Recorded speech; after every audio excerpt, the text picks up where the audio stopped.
ଉପରେ ବାପା ଚଢ଼ି ସେଠୁ ଉଡ଼ିଗଲା। କୁନା ଭାଇ, ମୁଁ ସ୍କୁଲ ଯିବିନି, ତୁମେ ଯାଅ। ତୁ ଯଦି ନ ଯିବୁ, ବାପା ତତେ ମାରିବେ।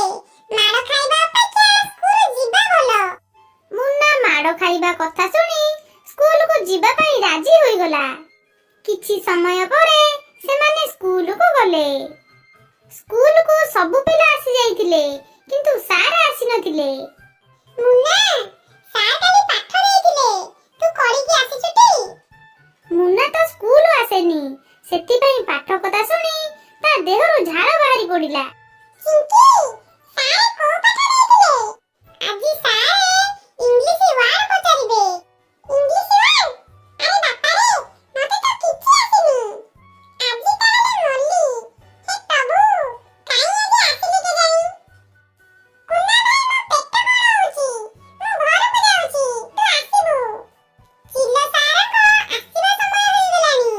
ଥିର ହେଇକି ବସେ। ନା ନା, ମୁଁ ଏଠି ରହିପାରିବିନି। ତାପରେ ସାର୍ ତ ଆସିବାକୁ ନାହାନ୍ତି। ଯାଉଛି ଏଠୁ ଚାଲିଯିବି। ଏହା ପରେ ମୁନ୍ନା ସେଠୁ ଉଡ଼ିଗଲା ଏବଂ ଯାଇ ଗୋଟିଏ କୋଳି ଗଛ ଉପରେ ବସିଲା। ହଠାତ୍ ଚିଲ ସାରେ ସେହି ରାସ୍ତାରେ ସ୍କୁଲ ଆସିଲେ। ଆରେ ମୁନ୍ନା, ଏଠି କଣ ବସିଛୁ? ତୁ ସ୍କୁଲ ଯିବୁନି କି? ମୁନ୍ନା ସାରଙ୍କୁ ଦେଖି ଭୟରେ ଥରୁଥାଏ। ସାର୍, ମୁଁ ସ୍କୁଲ ହିଁ ଯାଉଥିଲି। ଭୋକ ହେଲା ତ, ସେଥିପାଇଁ କୋଳି ଖାଉଥିଲି। ହଉ ହଉ, କୋଳିଖିଆ ସେତିକି ଥାଉ। ଆସେ ମୋ ସହ ସ୍କୁଲକୁ ଯିବୁ। ମୁଁ ଜାଣିଛି ଏସବୁ ତୋର ରୋଲ ବୋଲି। ପାଠ ସାଠ କିଛି ନାହିଁ, କିନ୍ତୁ ଫାଜିଲାମି ବହୁତ। ଚୁପ୍ କିନି ଚାଲେ। ଏହା ପରେ ଚିଲ ସାରେ ଏବଂ ମୁନ୍ନା ସ୍କୁଲକୁ ଗଲେ। ଆଜି ମଲି। ଏ ମାଷ୍ଟର ମତେ ବହୁତ ମାରିବ ବୋଧେ। ଆଚ୍ଛା ପିଲେ, କାଲି ଯେଉଁ ପାଠ ଦେଇଥିଲି ସବୁ ପଢିକି ଆସିଛ ତ? ହଁ ସାରେ, ପଢିକି ଆସିଛୁ। ଆଚ୍ଛା ପିଲେ, କହିଲ ଏ ଫର୍ କଣ? ମିନା, ତୁ କହିଲୁ?